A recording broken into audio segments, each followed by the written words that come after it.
প্রত্যেকটা মানুষের জীবনে সুখ আর দুঃখ আসবেই আসবে। যেদিন ঘোর দুঃখে জর্জরিত হয়ে ওঠে কোনো মানুষের জীবন, সেদিন কিন্তু কাছের মানুষটাও দূরে সরে যায়। গেল না দেখতে দেখতে মাত্র কটা দিন। ও মায়েরা, শক্তি মানুষের হয়, কারোর বুদ্ধির বল থাকে, কারোর বিদ্যার বল থাকে, কারোর অর্থের বল থাকে, কারোর ধৈর্যের বল থাকে। যে যেদিক থেকেই শক্তিমান হোক না কেন, শক্তির ব্যবহার যদি ভুল হয়ে যায়, শেষের দিনে তাকে চাপাল গোপালের মতোই হতে হয়। মায়েরা, চাপাল গোপাল তিনি মায়ের কৃপা লাভ করেছিলেন, মায়ের সাথে কথা বলতেন। চাপাল এমনি সাধারণ কোনো মাতৃভক্ত নয়। চাপাল যখন ধ্যানে মাকে দেখতে চাইতেন, ধ্যানের মধ্যে সরাসরি মায়ের সঙ্গে চাপাল কথা বলতো। তিনি এত বড় তান্ত্রিক ছিলেন এবং তিনি মন্ত্রের দ্বারা মানুষের অনেক ব্যাধি দূর করেছিলেন। চাপালের এত ক্ষমতা ছিল। তিনি মহাজ্ঞানী, মহাতান্ত্রিক, মহাযোগী, তিনি হচ্ছেন একজন মহাপণ্ডিত। কিন্তু সামান্য একটু ভুল চাপাল গোপালকে কি করল, যখনই শ্রীবাসের ঘরে এই অকর্ম করে বাড়িতে আসলো, একদিন দুদিন তিন দিন গেল, ধীরে ধীরে চাপালের শরীর ক্ষীণ হতে লাগলো। দেখতে দেখতে আরো কটা দিন যায়, আরো কটা দিন যায়, আরো কটা দিন যায়। মায়েরা, আজকালকার দিনে আমাদের সংসারে দেখবেন, কোনো স্বামী যদি স্ত্রীকে ভালোবাসে, পরিবারকে ভালোবাসেন, সন্তানাদিকে ভালোবাসেন, কোনো স্ত্রীও যদি পরিবারকে, স্বামীকে, সবাইকে ভালোবাসেন, শুধু ভালোবাসার মানুষ কষ্ট না পাবে না বলে এরকম অনেক বাড়িতে দেখা যায় রোগ ব্যাধির জ্বালা যন্ত্রণা নিজে সহ্য করে, কিন্তু নিজের আপনজনকে কিন্তু বলে না। এরকম অনেক মানুষকে দেখা যায়, যেদিনকে জ্বালা সহ্য করতে না পেরে মৃত্যুর কাছাকাছি চলে যায়, সেদিন নিজের মানুষকে বলতে বাধ্য হতে হয়। চাপাল 3 দিনের পরে যখন তার দেহের আর মনের দুটো জ্বালা যন্ত্রণা শুরু হয়ে গেছে, সেদিন চাপালের রাত্রিতে আর ঘুম নেই।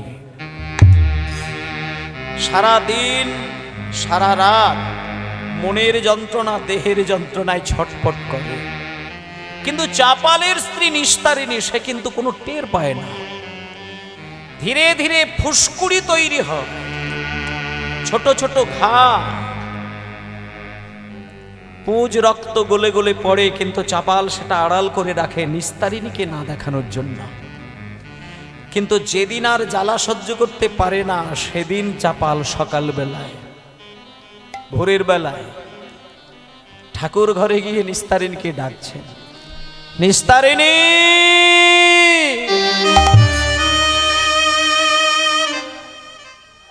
নিস্তারিণী।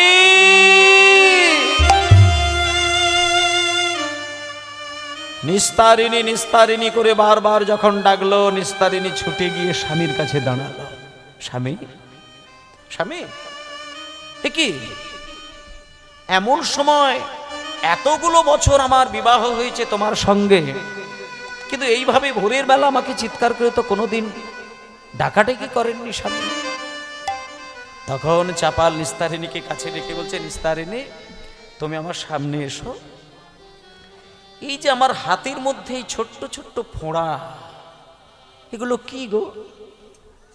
না না, আমি তো জীবনে এরকম ফোঁড়া, এত জ্বালা, এত যন্ত্রণা আমার হয়নি। ধীরে ধীরে আমার অঙ্গেও দেখা দিয়েছে, এগুলো কি? নিস্তারিণী স্বামীর হাতটাকে কাছে নিয়ে দেখছে, হে কি স্বামী, আমি তোমার এই হাতের মধ্যে, তোমার অঙ্গের মধ্যে যে জিনিস দেখতে পাচ্ছি, এ তো সাধারণ কোনো রোগ নয় গো। আমি বাবার মুখে এগুলো শুনেছিলাম যে যারা ভয়ঙ্কর অভিশাপ করে, সেই অপরাধের ফলে নাকি এই রোগটা হয়। কি হয়েছে নিস্তারিণী? এ তো কুষ্ঠ। নিস্তারিণী, শোনো স্বামী, এই রোগ কিন্তু ভালো রোগ নয়। এই রোগ যার জীবনে আসে সে কিন্তু জীবনে বাঁচে না স্বামী। তা একটা কথা বলি কি, এই যেহেতু কুষ্ঠ শরীরে দেখাই দিয়েছে, আমার মনে হয় এই ব্যাধিকে যদি দূর করতে হয় কতগুলো কথা আমি বলবো, আপনি যেন কিছু মনে করবেন না। শোনো, আমি এটা ছোট্টবেলা থেকে জানতাম যে কুষ্ঠ ব্যাধি যদি কারোর শরীরে দেখা দেয় তাকে নাকি ওই এক ঘরে এক বিছানায় নাকি থাকতে নেই। তা সেই জন্য আমি বলি কি, কয়েকটা দিন ওই ঘরের বাইরে বারান্দাতে আমি তোমাকে সুন্দর করে বিছানা করে দেব, আমি তোমার সেবা করব, যখন যেটা প্রয়োজন হবে আমি তোমাকে দেব, তোমার রোগ সেরে যাবে। কিন্তু তুমি একটু ওই বারান্দাতে শুয়ে শুয়ে কয়েকটা দিন, কয়েকটা মাস অন্তত তুমি মাকে জানাও। মায়ের যদি কৃপা হয়, ভগবানের যদি কৃপা হয়, আমার মনে হয় এই ভয়ঙ্কর ব্যাধি থেকে আপনি মুক্তি পেতে পারেন স্বামী। নিস্তারিণী, আমার এই রোগ সারতে গেলে যদি আমাকে বারান্দায় শুয়ে দিন কাটাতে হয়, আমি হাসি মুখে সেই দিন গ্রহণ করব। আমাকে এই বারান্দাতেই বিছানা করে দাও, আমি এইখানেই ঘুমিয়ে, আমি এখানেই দিন কাটিয়ে আমি আমার এই রোগ সারাব। মায়েরা, যখন নিস্তারিণী কথা বললেন, চাপাল মনে মনে চিন্তা করলো সারা জীবন মায়ের সেবা করলাম, এইরকম রোগের জ্বালা যে আমার জীবনে হবে তো আমি ভাবতে পারি না। মায়েরা, দেখতে দেখতে দেখতে দেখতে চাপালের ওই ফোঁড়া, ওই ফুসকুড়ি পচে গলে দুর্গন্ধে ঘা হয়ে অসহ্য জ্বালায় ছটপট করছে চাপা। যখন ধীরে ধীরে ওই কুষ্ঠ ব্যাধি ভয়ঙ্কর রূপ ধারণ করলো, সেই ফোঁড়ার গন্ধ যখন নিস্তারিণী আর সহ্য করতে পারল না, দেখুন সহধর্মিণী, যে স্ত্রী ভগবানের সেবায় স্বামীকে সহযোগিতা করে তাকে বলা হয় সহধর্মিণী।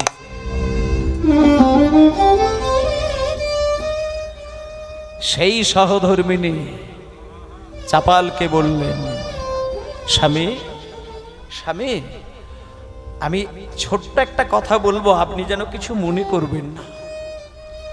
আমি শুনেছি যারা কুষ্ঠ ব্যাধিতে সর্ব অঙ্গ পুঁজ রক্ত গোলাপ ফোঁড়ায় জর্জরিত হয়ে যায়, তারা নাকি ওই গোয়াল ঘরে থাকলে নাকি নিস্তারিণী। এ তুমি কি বলছো? না না, আমি বলবো কেন?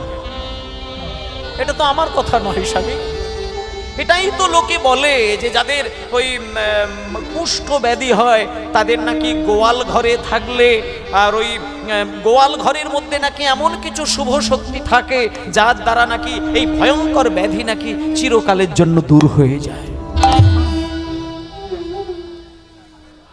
সঙ্গে সঙ্গে চাপা নিস্তারিণীর এই কথা শুনে, নিস্তারিণী, একদিনকে আমি রোজগার করেছিলাম, তুমি আমাকে যা বলেছিলে তাই তোমার কথা রেখেছিলাম, সেদিন তুমি আমার সবকিছু দেখেছিলে, বুঝেছিলে। আর আজকে আমি কুষ্ঠব্যাধি হয়ে গেছি বলে তুমি আমাকে গোয়াল ঘরে শুইয়ে দেবে? নিস্তারিণী, আধারে জামি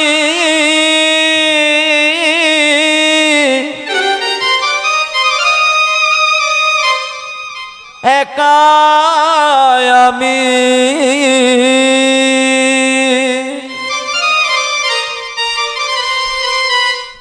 খুঁজি গো তোমার,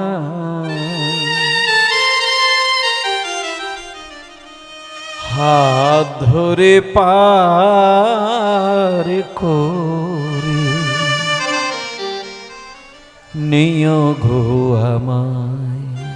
মায়েরা, যেদিন তোমার ধনসম্পত্তি থাকবে, যেদিন তোমার দেহের বল থাকবে, যেদিন তোমার ঐশ্বর্য মাধুর্য থাকবে, সেদিন তোমাকে প্রত্যেকটা মানুষ সম্মান দেবে, বুকে টেনে নেবে।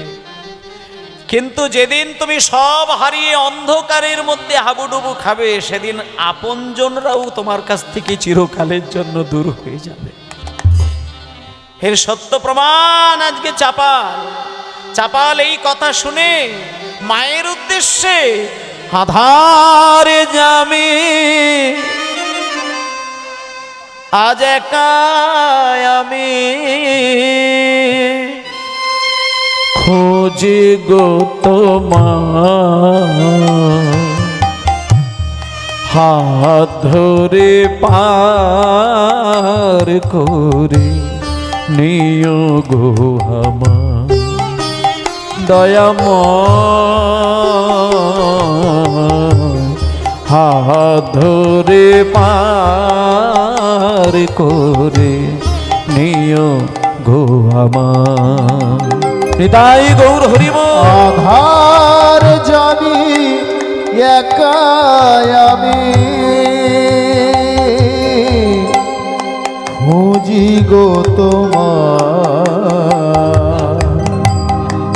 হাত ধরে পার করে দিও গো আমার দয়াল, হাত ধরে পার করে দিও গো আমার। আধার যাবি একা আমি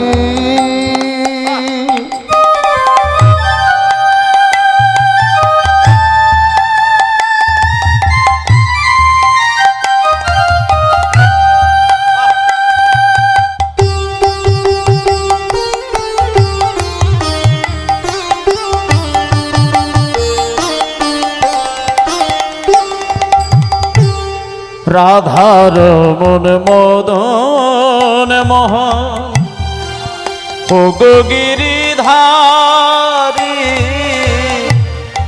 অহরহ বংশী ধ্বনি শুনি গো তোমারি। রাধার মন মদন মোহন ও গো গিরিধারী, অহরহ বংশী ধ্বনি শুনি গো তোমারি। হরে রাধার মন মদন মোহন ও গো গিরিধারী, অহরহ বংশী ধ্বনি শুনি গো তোমারি। অভাজনে তুমি বিনে, অভাজনে তুমি বিনে, আর অভাজনে তুমি বিনে তরাবে কে হায়, হাত ধরে পার করে নিও গো আমায়। হরি বল হরি বল। হাত ধরে পার করে নিও গো আমায়। আধার যাবি একা আমি খুঁজি গো তোমায়, হাত ধরে পার করে দিও গো আমায় দয়াল, হাত ধরে পার করে দিও গো আমায়। হাত ধরে পার করে দিও গো আমায়। চাপাল গোপাল ঘোর অন্ধকারে যখন ডুবে গেল, মানুষের প্রত্যেকটা মানুষের জীবনে সুখ আর দুঃখ আসবেই আসবে।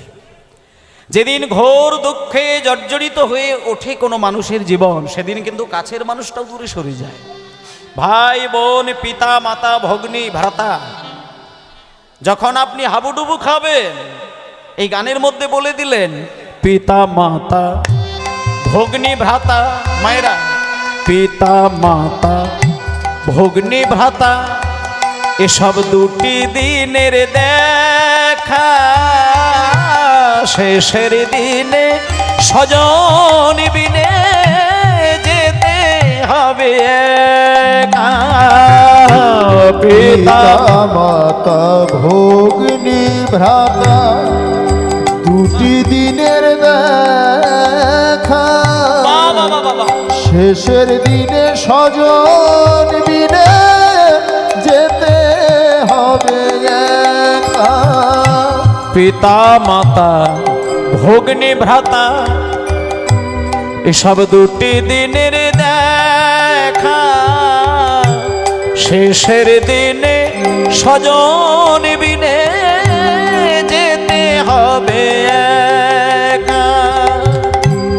ও চরণে ভক্ত জনে, ও চরণে ভক্ত জনে, আর চরণে ভক্ত গণে ধরাবে কে হাত ধরে পার করে নিও গো আমায়। দয়াল হাত ধরে পার করে দিও গো আমায়। আধার জামি একা আমি খোঁজে গো তোমায়, হাত ধরে পার করে নিও গো আমায়। দয়াল হাত ধরে পার করে দিও গো আমায়। দয়াল হাত ধরে পার করে দিও গো আমায়।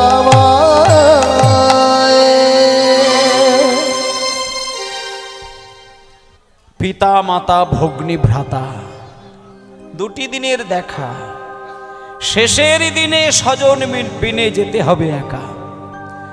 চাপাল মনে মনে চিন্তা করলো, যার জন্য জীবনের সবকিছু দিয়ে দিলাম, সে আজকে গোয়াল ঘরে স্থান দিল। অক্ষম হয়ে গেলে মানুষের এই দুর্গতি হয়। চাপাল ধীরে ধীরে জ্বালা যন্ত্রণা সহ্য করতে না পেরে অচৈতন্য হয়ে পড়ল চাপাল। অচৈতন্য চাপালকে দেখে নিস্তারিণী মনে মনে চিন্তা করলো, স্বামী বোধহয় জ্বালা ফোঁড়ার যন্ত্রণা সহ্য করতে না পেরে মারাই গেল। নিস্তারিণী মনে মনে চিন্তা করে নিয়েছে, এই রোগীকে ঘরে রেখে সেবা করলে ওই রোগ যদি আমার ধরে যায়, এই ভয়ে গোয়াল ঘরে স্বামীকে স্থান দিল। কয়েকটা দিন কটা মাসের পরে যখন চাপাল মারা গেছে মনে করলো, তড়ি ঘড়ি করে লোক ডেকে শ্মশানে পাঠিয়ে দিয়ে দাহ করার চেষ্টা করল। এইবার সকলকে ডেকে নিয়ে চাপালের দেহকে চিতার উপরে যখন তুলল, চাপালের দেহ চিতায় আগুন দিয়েছে। আগুনের ওই একটুখানি আগুনের ছোঁয়া আর ওই গঙ্গার ফুরফুরে বাতাস যখনই ওই অচৈতন্য চাপালের অঙ্গ স্পর্শ হলো, হেন কালে চাপালের চৈতন্য ফিরিল। হরি হরি বল। কালে চাপালে রে চৈতন্য ফিরিল। হেন কালে চাপালের চৈতন্য ফিরিল। হেন কালে চাপালের চৈতন্য ফিরিল। মরি নাই বলি উঠিয়া বসিল। মরি নাই বলে উঠিয়া বসিল। মরি নাই বসিল, মরি নাই বলে উঠিয়া বসিল। মায়েরা, অচৈতন্য চাপালকে মৃত মনে করে তড়িঘড়ি করে নিজের স্ত্রী সবাইকে ডেকে চাপালের দেহটা চিতার উপরে সাজিয়ে দিল। এবার ওই চিতার উপরে সাজিয়ে দিয়েছে দেহটা, গঙ্গার ফুরফুরে বাতাস চিতার উপরে শুইয়ে দিয়েছিল, সঙ্গে সঙ্গে গঙ্গার ফুরফুরে বাতাস আর ওই চিতার আগুনের ঝলক গিয়ে চাপালের চৈতন্য ফিরল। যখনই চৈতন্য ফিরেছে চাপালের, সঙ্গে সঙ্গে চাপাল গোপাল দুঃখে শোকে আছাড় খাচ্ছে। যারা চিতার উপরে শোয়াতে নিয়ে গিয়েছিল তারা চাপাল বাবা ঠাকুরকে দেখে অবাক হয়ে গেলে, বাবা ঠাকুর, এ আমি কি দেখছি? নিস্তারিণী বললেন, একজন কাজের লোক মারা গেছে, এই উদ্দেশ্যে চিতার উপরে শুইয়ে দিলাম। আমি তো দেখছি চাপাল বাবা ঠাকুর। এই বলে যখন সবাই তুলে নিয়ে গিয়ে বাড়িতে রাখতে যাবে, এমন সময় চাপাল বললেন, শোনো, আমাকে ঘরে নিয়ে যেও না, যেহেতু আমার নিজের ঘরের মানুষটা বাইরে বার করে দিয়েছে, তাই আমি আর সেই ঘরে যেতে চাই না। তোরা যদি আমাকে এতই ভালোবাসিস, ওরে হারুয়া ওরে কালুয়া, তোরা আমাকে যদি মন প্রাণ দিয়ে ভালোবাসিস, তাহলে এই গঙ্গার ধারে আমাকে একটা গাছের তলায় তাল পাতা দিয়ে কুড়ে ঘর তৈরি করে আমার জন্য একটা ছোট্ট ঘর করে দে। যতগুলো দিন থাকবো আমি এই ঘরের মধ্যেই দিন কাটাবো। এই বলে মায়েরা চাপাল গোপালের জন্য গঙ্গার ধারে তাল পাতা দিয়ে ঘেরা খড়ের চাল কুড়ে ঘর তৈরি করে দিলেন। কিছু কিছু মহৎ ব্যক্তি তারা চাপালের কাছে গিয়ে বলল, চাপাল, তোমার এই কুষ্ঠ ব্যাধি ভালো হতে পারে একটা উপায়।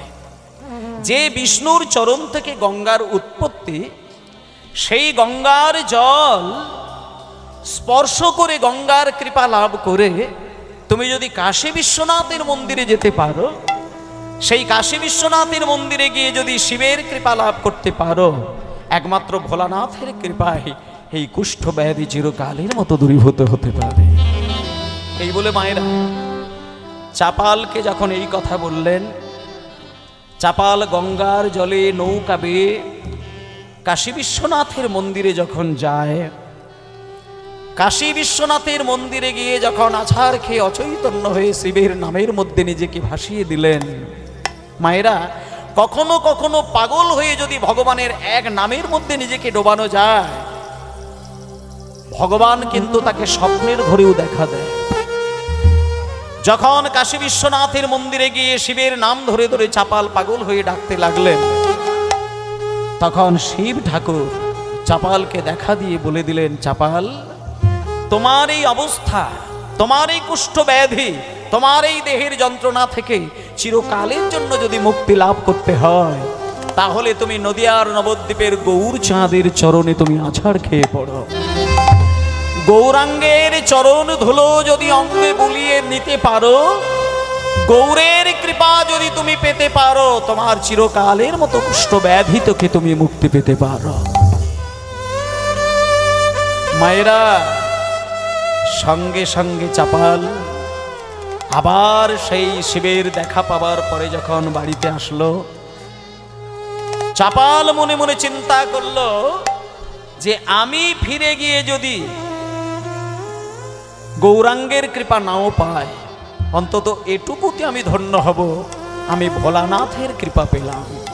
ভোলানাথের দর্শন পেয়ে যখন আবার চাপাল নদিয়ায় আসলেন, নদিয়াতে এসে দেখলো নবদ্বীপের প্রত্যেকটি মানুষ নীরব।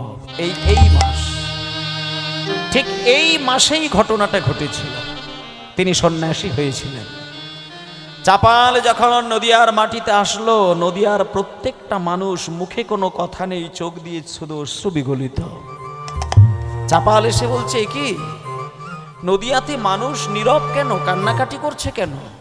তখন নদিয়ার মানুষগণ বলছেন, চাপাল, তুমি কি কিছুই জানো না? শোনো, আমাদের এই নবদ্বীপের নবদ্বীপের চাঁদ গৌরহরি তিনি সন্ন্যাসী হয়ে চিরকালের জন্য বেরিয়ে গেলেন। সঙ্গে সঙ্গে চাপা গৌরহরি ও গো মহাপ্রভু, ও গো গৌর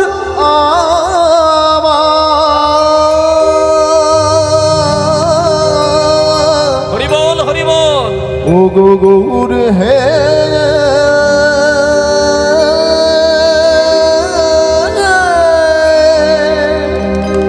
ও গো গৌর হরি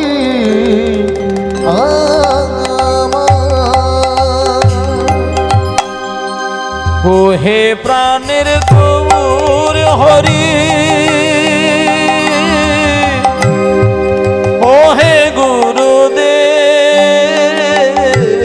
ও হে প্রাণের গৌর হরি, ও হে গুরুদেব, ও হে প্রাণের গৌর হরি প্রভু গৌর হে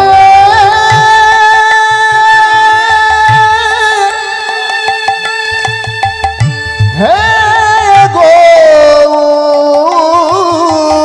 হে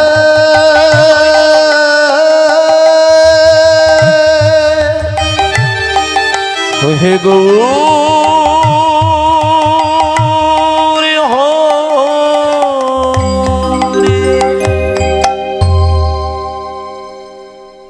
চাপাল মনে মনে চিন্তা করল, যেদিন আমি গৌরাঙ্গকে চিনতাম না সেদিন গৌরহরি নদিয়ায় ছিলেন, আর যেদিন আমি গৌরহরি চরণ পাবো বলে ব্যাকুল হয়ে ছুটে এলাম সেই গৌরহরি সন্ন্যাসী হয়ে চলে গেল। কিন্তু কয়েকদিন পরে সেই গৌরহরি সন্ন্যাস ধর্ম পাওয়ার পরেও তিনি ফেরত এসেছিলেন কিছুক্ষণের জন্য কুলিয়া গ্রামে। যখন কুলিয়াগা গ্রামে এসে গৌরহরি দেখা দিলেন, সেই মুহূর্তে চাপাল গোপালের কানে সংবাদ গেল কুলিয়ায় গৌরহরি এসেছেন। সঙ্গে সঙ্গে চাপাল ওই অবস্থায় গৌরহরির কৃপা লাভের জন্য গৌরহরির কাছে গিয়ে আছাড় খেয়ে পড়লেন। কিন্তু গৌরহরির কাছে যখন আছাড় খেয়ে পড়ল, গৌরহরি পরিষ্কার জানিয়ে দিল চাপালকে, চাপাল তুমি কিন্তু আমার চরণে অপরাধ করনি, তুমি নিতাইয়ের চরণে অপরাধ করনি, তুমি অপরাধ করেছো শ্রীবাসের চরণে। তাই শ্রীবাস হচ্ছে পরম বৈষ্ণব, তুমি বৈষ্ণবের মনে ব্যথা দিয়েছ। তোমাকে আমি কৃপা নয়, নিতাই কৃপা নয়, তোমাকে শ্রীবাস যদি কৃপা করে তবেই তুমি কৃপা পেতে পারো। যখন এইভাবে চাপালের কানে গৌরহরি পরিষ্কার বুঝিয়ে দিলেন, সঙ্গে সঙ্গে শ্রীবাসের চরণ জড়িয়ে ধরল। নিতাইয়ের চরণে গেল, নিতাই ক্ষমা করল না। গৌরাঙ্গের কাছে গেল, গৌরহরিও ক্ষমা করল না। শ্রীবাসের চরণ জড়িয়ে ধরতে শ্রীবাস তাকে হাত বাড়িয়ে কোল দিয়ে দিলেন। শ্রীবাসের অশেষ কৃপায় সঙ্গে থাকলো গৌরহরি আর নিত্যানন্দ, আর শ্রীবাসের সেই ভালোবাসা আর আশীর্বাদ সবকিছু মিলিয়ে মিশিয়ে যখন চাপাল গোপালকে শুধু একবার বলতে বলল, হরি বল হরি বল হরি বল, শ্রী গুরু নিতাই গৌর প্রেমানন্দে হরি বল। সঙ্গে সঙ্গে যে চাপালের কুষ্ঠ ব্যাধিতে যন্ত্রণায় ছটফট করছিল, সেই চাপালের সর্ব অঙ্গ ঘা পচা গলিত কুষ্ঠ থেকে নিজেকে মুক্তি লাভ করল। এক কথায় ভগবানের কৃপা হলে অসম্ভব সম্ভব হয়ে যায়। আজকে সেটাই এই লীলার প্রত্যক্ষ প্রমাণ। আজকে সেই চাপাল গোপাল যখন পরিষ্কার সুন্দর আবার দেহ পেল, এই সংবাদ যখন নিস্তারিণীর কানে গেল, নিস্তারিণী এসে যখন স্বামীকে চরণ জড়িয়ে ধরে বাড়ি যাওয়ার অনুরোধ করল, চাপাল কিন্তু যেতে চাইল না। তখন মহাপ্রভু বললেন, চাপাল, নিস্তারিণী যদি তোমাকে আঘাত দিয়ে ব্যথা না দিয়ে চিরকালের জন্য ঘর থেকে বার করে দিত, তাহলে তো তুমি এইভাবে শ্রীবাসের কৃপা পেতে না, তুমি তো গঙ্গার কৃপা লাভ করতে না, তুমি তো ভোলানাথের দর্শন পেতে না। আজকে যে গঙ্গা, সেই গঙ্গাই বিষ্ণুর চরণ গলিত অংশ। বিষ্ণুর চরণ বিগলিত হয়ে গঙ্গা, আর সেই গঙ্গার নিষ্পত্তি হচ্ছে শিবের মাথায়। তাই একদিকে শিব ঠাকুর, আর একদিকে বিষ্ণুর চরণের কৃপা, আর একদিকে শ্রীবাসের কৃপা, আর একদিকে নিতাই গৌর। এই এতগুলো কৃপা লাভ করেছ তুমি একমাত্র তোমার ওই অর্ধাঙ্গিনী নিস্তারিণীর জন্য। তাই শোনো চাপাল, আজ থেকে তোমার নাম আমি রাখলাম দেবকী নন্দন দাস। তাই এই দেবকী নন্দন দাস নাম নিয়ে তুমি তোমার সহধর্মিনীকে সঙ্গে নিয়ে তুমি যাও। যেইভাবে তুমি জগতের কল্যাণের জন্য সাধনা করছিলে, সেই সাধনাই তুমি আবার নিজেকে ভাসিয়ে দাও। তাই সেই শ্রীবাস কৃপা করলো চাপালকে। তাই সবাই মিলে একবার বলুন, চাপাল গোপাল কি জয় নিত্যানন্দ প্রভু কি, জয় চৈতন্য মহাপ্রভু কি, জয় আপন আপন গুরুদেব কি। জয় জয় জয় ভক্তবৃন্দ গৌর যাহার প্রাণ। জয় জয় ভক্তবৃন্দ গৌর যাহার প্রাণ, জয় জয় ভক্তবৃন্দ গৌর যাহার প্রাণ। আর সবে মিলে কর মোরে প্রেম ভক্তি গান। হরি বল। সবে মিলে করো মোর প্রেম ভক্তি দান, সবে মিলে কর মোরে প্রেম ভক্তি গান। সবে মিলে করো মোর প্রেম ভক্তি দান। আর জয় দাও জয় দাও, জয় দাও জয় দাও, মদন ভরে বাহু তুলে জয় দাও জয় দাও, মদন ভরে বাহু তুলে জয় দাও জয় দাও, মদন ভরে বাহু তুলে জয় দাও জয় দাও, মদন ভরে বাহু তুলে জয় দাও জয় এই দাও। নবদ্বীপ আর বৃন্দাবন সবাই মিলে জয় দাও। বৃন্দাবন সবাই মিলে জয় দাও, আপন আপন গুরুদেবের সবাই মিলে জয় দাও। দেবে আপন আপন গুরুদেবের সবাই মিলে জয় দাও। এই মধুর শ্রী বৃন্দাবন সবাই মিলে জয় দাও। এই মধুর শ্রী বৃন্দাবন সবাই মিলে জয় দাও। নিতাই গৌর হরি বল, হরি বল, হরি বল, হরি বল। জয় গৌর হরি